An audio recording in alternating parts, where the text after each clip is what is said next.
morning, it's Ashley with the Laid Back Homeschooler, and today we're going to talk about how to do all the things. It can be, ooh, get my camera steady, my goodness. It can be very difficult when you're starting homeschooling for the first time, particularly if you're coming from from a public school background yourself, or if you're taking your child out of public school and bringing them home. It can be very difficult to reconcile those two schedules. If you're used to your child being at school for 6 to 8 hours a day and you're at home or, working outside of the home, you've got to get all of your errands run, you've got to get your house clean. And if you're a stay-at-home parent, especially, you do that when your kids are in school, and you do all of your running around. You can go in, Target and Walmart without having to cart little people with you. You can go do, your grocery shopping or whatever you need to do, run in the post office, without having your children with you. And it can be very difficult to figure out, or it can feel very difficult to figure out how to take your homemaker routine, or even, if you're a working parent, how to take your work and home managing routine and then bring your child's education in on top of it, and feel like, well, I've got to be teaching them for that 6 to 8 hours. How do I get the rest of this done? One of the first things to consider is that you don't have to have your child sitting at their school desk for 6 to 8 hours when they're homeschooling. Yes, that's, the time frame that they have in a public school setting, but that's not necessarily what you have to do for homeschooling. You need to check what your state requires as far as a school day. For Georgia, where I live, we have to have 4.5 hours of instructional time per day. That doesn't seem like a lot. And, some people, I imagine, can get kind of bent out of shape about that and go, well, because Georgia kind of gets some flack for being very relaxed in their homeschool requirements. It's really nice if you're homeschooling correctly to not have a bunch of stuff you have to submit like some states do. But, there's a downside to everything. So it's easy to look at that and go, wow, 4.5 hours, how can you possibly provide an adequate amount of instruction for your child in half the time of a typical school day? Homeschool is structured differently because you have even if you have several children that you're teaching, your school size is going to be much smaller than the typical public school classroom. So you've got fewer students that you're working with. You've got fewer students per grade level. So you've got fewer students per assignment.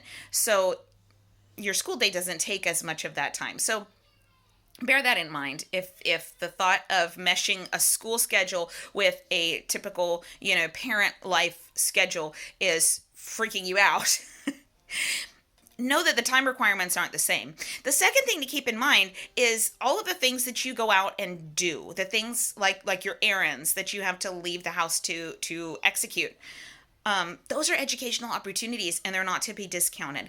Things like, going to the grocery store. Your kids can be learning about, shopping for comparison pricing your stuff that you're bringing home, your different products, looking for the best price, looking for the best value. It can be incorporated into, if you're teaching a home ec curriculum, they can be learning how to select good ingredients for their own meals, how to find the fresh fruit, that kind of thing. They also have the opportunity to socialize outside of their peer group. Again, another perk of homeschooling is the increased opportunity that kids have to learn to socialize outside of their peer group. We have a large number of adults sometimes stop us to talk about our children. And, I'm not saying this to toot my own horn, I promise, but as an example, especially, older people, grandparent age, will see us and stop. Gosh, I've been watching your kids. They're just so well behaved. How old are they? Are they all yours? Gosh, they all look alike. What are their ages? People like to stop and talk to them. And I encourage my children to be the one to engage in that dialogue, since I'm standing there. It's like, okay, this is a stranger, but it's okay to talk to the mamas right here. But they can learn how to socialize outside of their peer group. My kids earn allowance by doing their chores, certain chores. And so they can take their allowance and buy something little while we're out sometimes. And then they are the ones to pay for that and communicate with the cashier. So there are a lot of educational opportunities just within the store, but also when we're driving places. On days that we have a lot of errands to run and we're going from point A to point B. Sometimes I will make them take schoolwork in the car, but sometimes we just talk and they ask a lot of really good questions. And so there's opportunity for their education in that, but there's also just the opportunity for bonding and having fun. We laugh a lot in the car. My kids all love to sing. We'll put on music and we'll all sing together. Or I'll just, drive and listen to the radio, and they'll talk with each other and hang out and have fun. So the opportunities for education and for enrichment in being out and running your errands and things like that with you isn't to be discounted. That's an important part and kind of a special perk of homeschooling. So let's get down to the nitty gritty. How do you take basically what are now the three components of your day: your kids' school schedule, your homeschool schedule, your housework schedule, all the stuff you have to get done just to maintain your home and feed your people, and your errands schedule. Those are the three things that now are errands and extracurriculars, appointments, that kind of thing. How do you mesh all of that together? So first of all, we'll start with homeschool schedule. There are a million different ways that you can do your homeschool. And our schedule has changed many times over the years that we've been homeschooling. In fact, here lately, our schedule has changed almost every year, just because the needs of our family have changed. And you can find fantastic homeschool recommendations on Pinterest, in articles. Excuse me. Things, let's see, online homeschool conventions, in-person homeschool conventions. Lots of places that you can find schedule recommendations, or you can just make your own. For a long time, because my kids are early risers, we would start, but I'm not, we would start school at about 10. I would let them entertain themselves for a while, play with each other, and then we would not start school until about 10, because by then, the littlest people are down for naps. I've taken the morning to get a big chunk of my housework done, and we can all really focus on school and what we need to do. In the last couple of years, we've changed that because my oldest daughter is needing more time to get her schoolwork done, because as she's getting older, she's having more subjects introduced into her schedule. This year, and I'll talk about how I make my schedule in a separate video on Homeschooling Multiple Grades. This year, and I apologize for this being backwards, I can't turn my camera around. This is what our homeschool schedule looks like this year. We will do we do a subject, we take a break to do a chore, 15-minute break to do a chore, and then my kids get an outside break if it's nice, or just a break to go play. And we do that for our whole day. So we have 5 blocks of time where we do a subject. And again, I'll talk in a separate video about how I decide who does what subject where. But our day my day probably starts around 5, usually.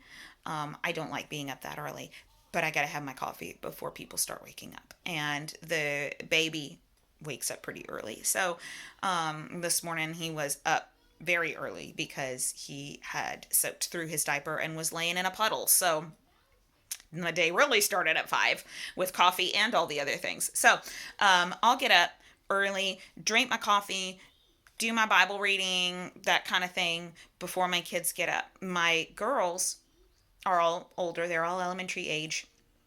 And they get up they're supposed to get up at about 6:30, and we have 6:45 to 7:45 set aside for quiet time. Read your Bible, pray, that sort of thing. Everybody takes a separate space, and this is what you go do, because that's something that's important to us, to our family. So we do block out time for that first thing in the morning. 8 o'clock, we start having breakfast. When we do breakfast, the goal, because we got to be flexible, because sometimes things happen. The goal is to have our morning basket stuff. So typically that may be a devotional. It may be some poetry. It may be, we've been studying hymns as poetry, because our church that we attend has a contemporary service. So we've been studying hymns as poetry and the history behind them. So we'll do that kind of thing at breakfast, while we eat breakfast. This is also when we do our character quality study, which is something that I absolutely ripped off from the Duggars. I found it on their website and I loved it. So I've adapted it a little bit to meet our needs, but we talk about a different character quality. We do one per week instead of one per month, because it would take us years to get through them all.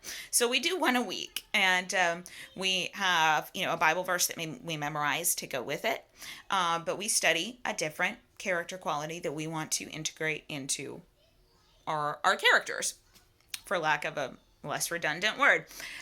We study its definition. We study its opposite. We talk about ways that we can integrate that practically into our daily life, and we work on that during the week. So we do all of that over breakfast time, and sometimes it'll run over a little bit, but 8:45 is when we start our first subject. For that, we go up to our schoolroom. Now, I have structured my school day in such a way that, or my goal, is to structure my school day in such a way that I don't have more than one kid needing me at a time for more than one subject. That's gotten trickier as more of my kids have gotten old enough to need more instruction, and not, okay, you trace these lines and mommy will be with you in just a moment, which is, more my preschool stuff. But when we finish our subject time, we have 15 minutes to do a chore. Now, for us, I've found that this works a lot better, because I don't like to, how do I say this? I don't like to reward my kids with fun time if they haven't done what they're supposed to do, their work that they're supposed to do. Unfortunately, some days that meant they stayed inside for the entire day, and all of us hated that. So we changed it up this time and this year, and I think that it has really, really helped us. So we take 15 minutes after that first subject ends to do a chore. And each of my girls has a different chore that they're assigned for that first block of time. So they get their chore done, and when their chore is done, they get a break until their next subject starts. And they can do whatever they want. They can go color, they can go read, they can go play outside if it's nice, whatever they want to do until our next subject starts. Especially for my daughter with ADHD, this has really, really helped, because she needs to be able to get outside and move around. She has not been able to move as much as she likes, because she's got a broken wrist right now. Yay for the monkey bars. But then when their fun break is over, we come back and we do another subject. When that subject's over, they get 15 minutes to do a chore, and it cycles through our day like that. We love it. The only one who doesn't love it is my middle daughter, who would rather just be handed all of her work up front. She can just breeze through all of it. She's very self-motivated. She would do all of her schoolwork and be done by lunchtime if it was left up to her. So she's not enjoying this schedule too much, but we are trying it for our year. So that's homeschool schedule. This is my housework schedule. Now, I also got this from Pinterest, and you can find lots of different schedules. I found this helped me a lot to take all of my housework and break it down, put it where you can see there, break it down into chores that are done daily, further broken down into morning and evening chores, chores that are done weekly, and chores that are done monthly, because I would try to do all the things every day. And not only was that unnecessary, it left a lot of my house unfinished, and me feeling really anxious and really guilty for not being able to do everything every day, which really isn't necessary. The bathrooms don't need to be scrubbed every day. You know what I'm saying?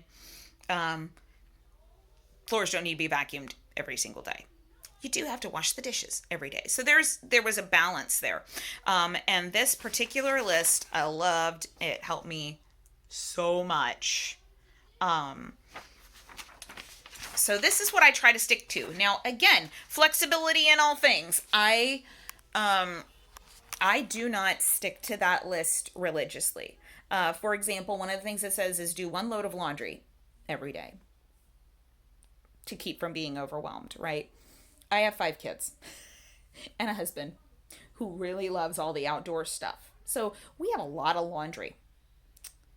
And we have an aging dog who has accidents in the house sometimes. So there's just laundry everywhere. 1 load of laundry a day does not cut it for me.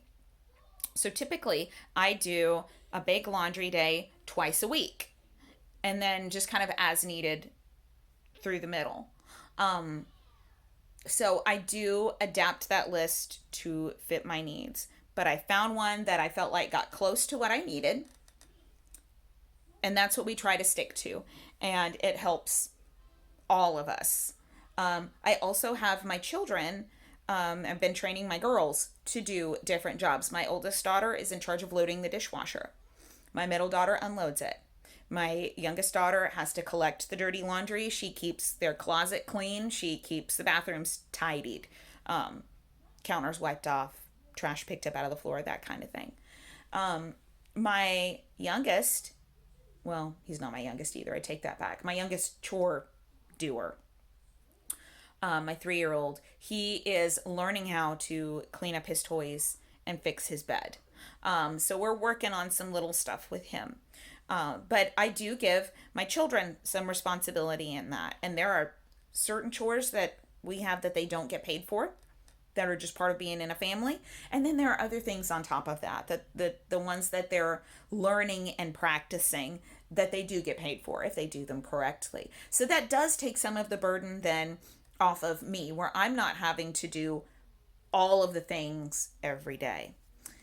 The final schedule that you have to work into all of this when you're homeschooling and homemaking is all of your extracurriculars and your appointments. Now, we set aside a day out of our week for appointments. That day has changed since my husband's work schedule has changed. And he's able to, COVID, you can't take all the children with you to the one child's doctor's appointment anymore. So I need to arrange childcare for appointments. So that's made it a little more difficult. But I structure our school day to make room for appointments as necessary, to make room for errands. Things like grocery pickup have been a huge help for me. Grocery shopping takes us a minimum of 2 hours just in Walmart. Forget the other stores we have to stop in. Walmart alone is a minimum of 2 hours. So doing grocery pickup has been a lifesaver. Also, my husband runs some of our errands for us on his lunch break or on his way home from work. He passes the other grocery store where we get like our breakfast cereal and our coffee and stuff like that, stuff that's buy one, get one free. He passes that on his way home. So a lot of times he'll call me on his way home and say, hey, what do you need anything while I'm out? And I'll have him pick those things up. So that's another often overlooked helpful factor in meshing the schedules. Have your spouse on board with you, because that is a lifesaver. My husband fields as much of our stuff as he possibly can, and he works 12-hour days. So but he acknowledges how much I have on me to do in my day. So super, super helpful to have your spouse on board with you. Well, that's all we have time for today. I want to cut this video off before it gets too terribly long and you don't want to watch it anymore. So if you have any questions, anything that I didn't cover, anything you'd like more information on, please put your questions down in the comments section so that I can see them and help you with that, because I really do want to help make your life easier with this channel. Don't forget to like this video if it was helpful, subscribe to the channel, and I'll see you here next week. Bye.